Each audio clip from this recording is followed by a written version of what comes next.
जय हिंद दोस्तों, आपका अपना YouTube channel Gyandhara GS academy में स्वागत है। आइए हम अपना पढ़ाई जारी करते हैं। इससे पिछले क्लास में हम लोगों ने जो पढ़ाई की थी उसका कुछ रिवीजन कर लेते हैं। तो इससे पिछले क्लास में हम लोगों ने जो पढ़ाई की थी, भारत आने वाला प्रथम अंग्रेज कौन था, मुग़ल दरबार में आने वाला प्रथम अंग्रेज कौन था, इस सब के बारे में हम लोगों ने पढ़ाई की थी। जी सर। भारत आने वाला प्रथम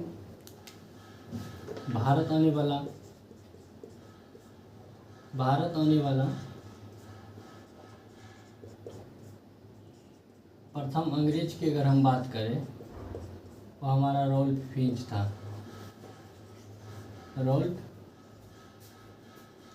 था। ये हमारा जलमार्ग होके आया था। रॉल्फ फिंच जो था ये हमारा जलमार्ग से आया था। अगर हम स्थल मार्ग से अगर बात करें, आपसे पूछेगा भारत आने वाला प्रथम अंग्रेज जो स्थल मार्ग से आया तो वह था हमारा जॉन मिल्टन हॉल। कौन? John Milton hall. उसके बाद हम लोगों ने पढ़ी थी मुग़ल दरबार में आने वाला प्रथम मुग़ल दरबार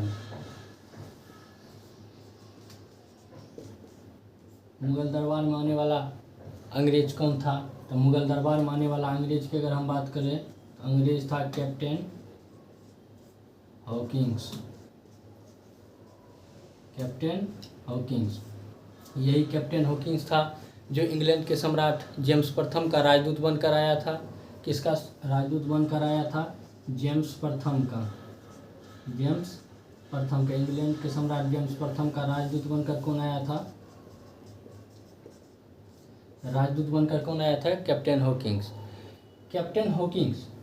ये जो कैप्टन हॉकिंस है यह किसके दरबार में आया था? तो यह मुग़ल बादशाह जहांगीर के दरबार में आया था।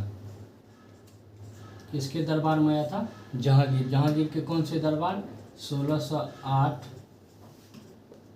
आगरा दरबार। 1608 के आगरा दरबार। कौन? 1608 के आगरा दरबार। कल हमने आपको ये बात नहीं बताई थी। तो कैप्टन हॉकिंस जो जहांगीर के दरबार में उपस्थित हुआ 1608 के आगरा दरबार में, इसके साथ में एक व्यक्ति आया था। उस व्यक्ति का नाम था विलियम फिंच। क्या नाम था? William Finch. व्यक्ति का नाम था विलियम फिंच। क्या नाम था? विलियम फिंच था। क्या नाम था? William Finch. विलियम फिंच ने ही जहांगीर और उसकी प्रेमिका अनारकली के प्रेम कथा का विवरण देता है।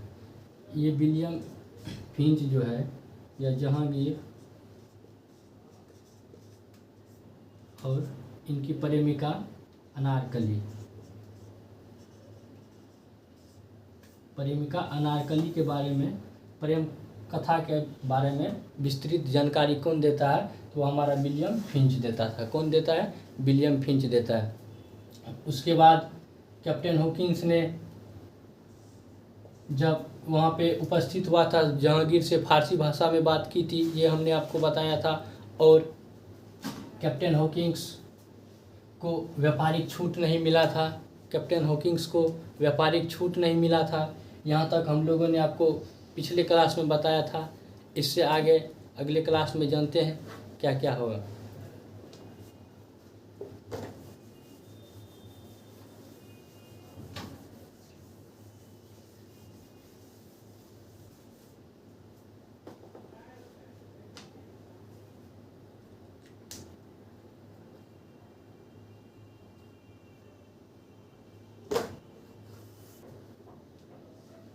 इससे आगे आज हम लोग पढ़ाई करेंगे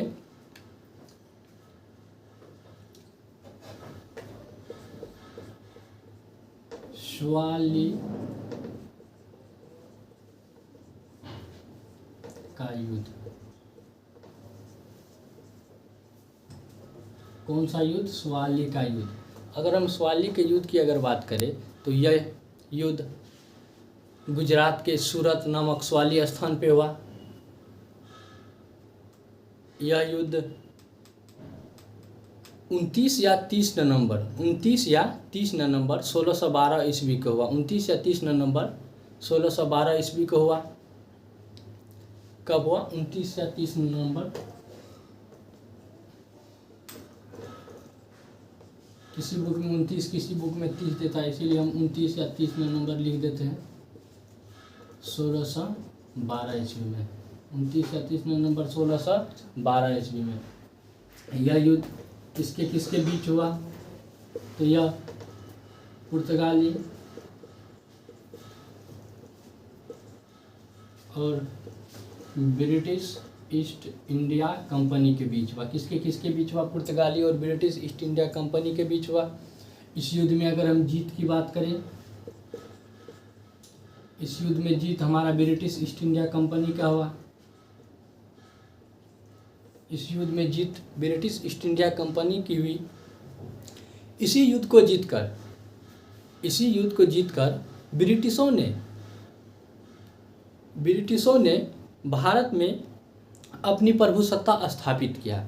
आपसे पूछा जाएगा, प्रश्न पूछता है किस युद्ध को जीतकर ब्रिटिशों ने भारत में अपना प्रभुसत्ता स्थापित किया, तो वह हमारा हो जाएगा स्वाल्वी का युद्ध। क्या हो जाएगा? स्वाल्वी का युद्ध में। इस युद्ध को जीतने के बाद मुगल बादशाह जहांगीर को लगा अब हमें ब्रिटिशों को छूट देने पर कोई खतरा नहीं है। उसके बाद इंग्लैंड के सम्राट का जेम्स प्रथम का ही राजदूत बनकर आया सर टॉमस रो। कौन आया? इसका राजदूत बनकर आया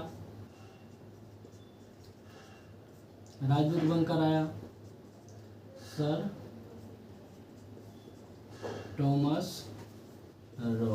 टॉमस रो आया। यह जहांगीर के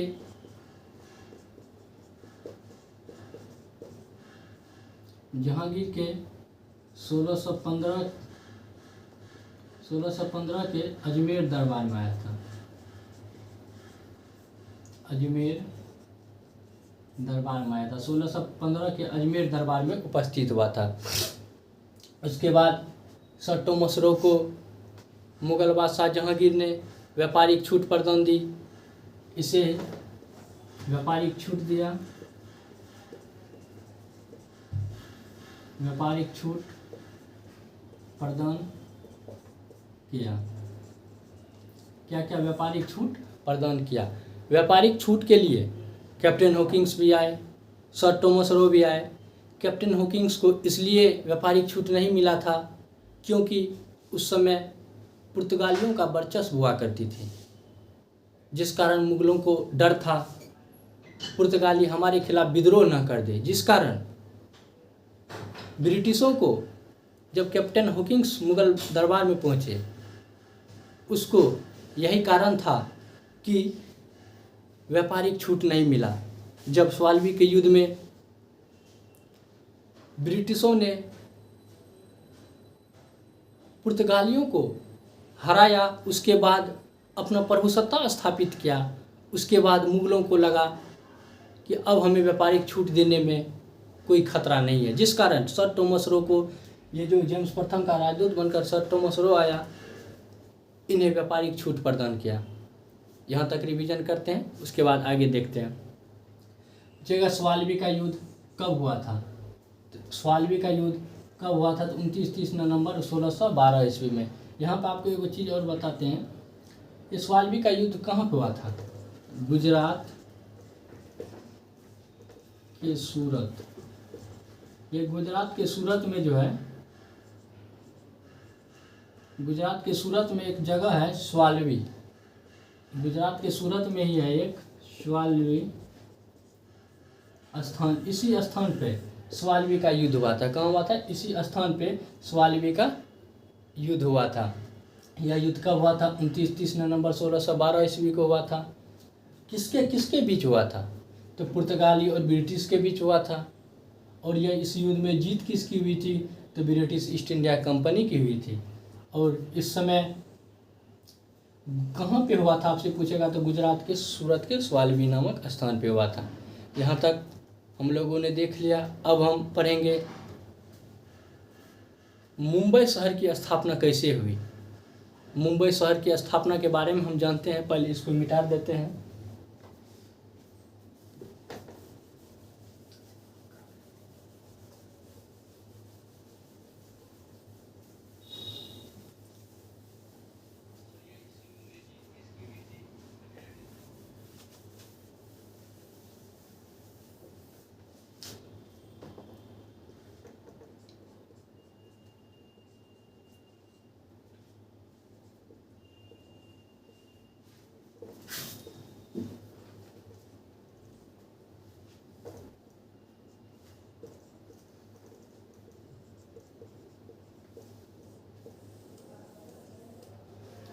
अब हम देखते हैं मुंबई शहर की स्थापना कैसे हुई।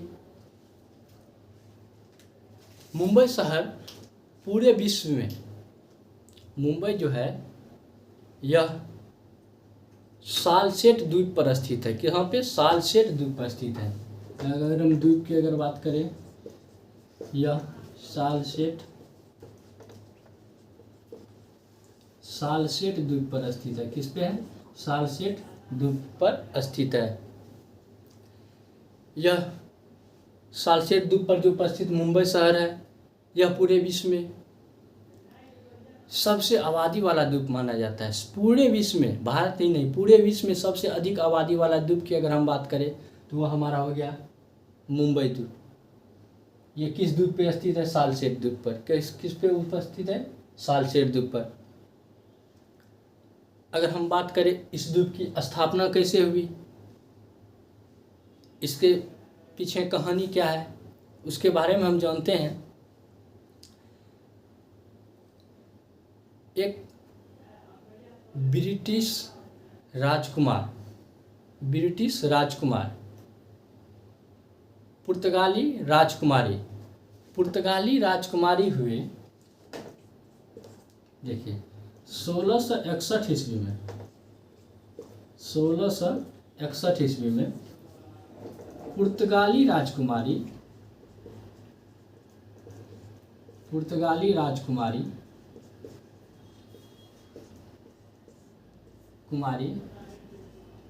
कैथरीन,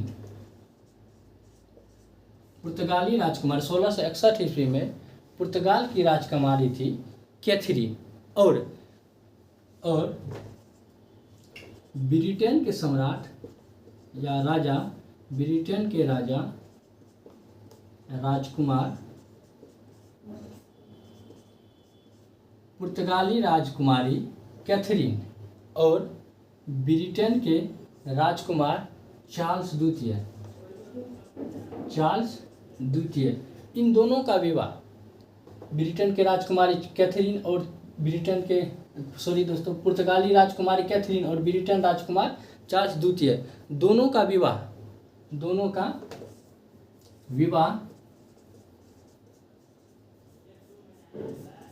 विवाह हुआ। और विवाह के फलस्वरूप चार्ल्स द्वितीय को दहेज के रूप में, किसके रूप में? दहेज के रूप में मुंबई मिला। क्या मिला? दहेज के रूप में मुंबई मिला। क्या मिला? दहेज के रूप में मुंबई मिला। जब दहेज के रूप में ब्रिटेन राजकुमार चार्ल्स द्वितीय को दहेज के रूप में मुंबई मिला, तो उन्होंने कुछ दिन बाद ब्रिटिश कंपनियों को 1668 ईस्वी में 10 पाउंड वार्षिक किराया पर इसे बेच दिया। ये मुंबई जो मिला, कुछ दिन के बाद चार्ल्स द्वितीय ने 10 पाउंड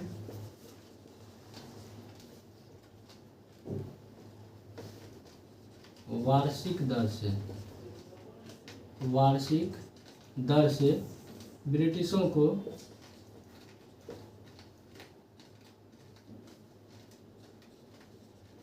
ब्रिटिशों को सौंप दिया।